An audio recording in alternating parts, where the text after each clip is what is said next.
60s, we had captured a device. It was actually during the Vietnam era, and we captured a Russian device called the LIDA machine, L-I-D-A, which was actually looked at by a guy named Ross Addy, one of the leading researchers, again, for military. He looked at this, and it was used for putting military prisoners of war into trance-like states using flickering lights and sound and electromagnetic field oscillations so that you would get in a very relaxed state, in a state where they could extract intelligence much more efficiently from you. And that became a whole new review for military technologists in this country, thinking maybe we can use electromagnetic fields to manipulate what's going on in the brain. In 1969, there was a book published called Towards a Psycho-Civilized Society, and this was put together by Jose Delgado, and he had his doctorate in electrophysiology from the University of Madrid from 1950. He came over to Yale University in the mid-60s and began mapping the human brain, stimulating the human brain in primates and bulls and animals, all different kinds of animals, stimulating different parts of the brain to see what parts were responsible for what kinds of actions or cognitive functions and so on. So what he was doing in those days, in the 60s, was he was implanting microcircuits, and then, or not microcircuits, circuits, and stimulating with RF, radio frequency energy.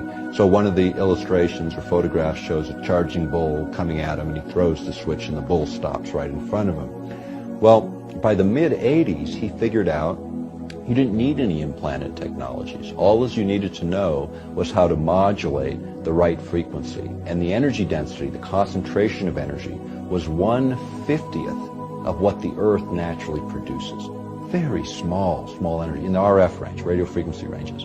Now, compare that to what's around us right at the moment. At the moment, there's 200 million times more radio frequency and energy around us in any urban area than there is naturally produced by the Earth. So a huge amount, and out of all that background noise, what he found is by hitting a precise window frequency with very low energy concentrations, he would pick that signal out because it was coherent, not like nature all over the map. It was a coherent rhythmic signal in a very precise frequency. The brain would pick it out, and he could change behavior from lethargic to highly active, back and forth, like switching on and off a light switch. Let me ask a question right here.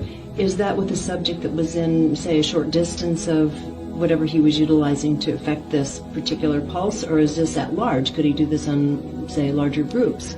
You could do it on an individual basis or a very large basis. In fact, if you go back to the work of J.F. Gordon MacDonald, he was a geophysicist at UCLA, and he was a science advisor to Lyndon Johnson. He wrote a chapter in a book called Unless Peace Comes, and the chapter was called How to Wreck Your Environment. But within that chapter was a section that said, if we could ever learn how to electronically stroke the ionosphere, this layer that begins about 30 miles above the Earth's surface that's electrically charged, if we could ever figure out how to electronically stroke it, he said, to get it to send a signal back to the Earth, we could affect the behavior of people over huge geographic areas on a hemispheric basis. And it wouldn't affect everyone. It would affect 70 or 80% of the population is what they more or less figured. But this was a technology that didn't exist in 1969. In the early 70s, Zbigniew Brzezinski referenced J.F. Gordon's work and said, this is a technology that will likely emerge. What has happened with a project that I wrote a book on some time ago, Angels Don't Play This Harp, about the HARP project, it was designed to do many things.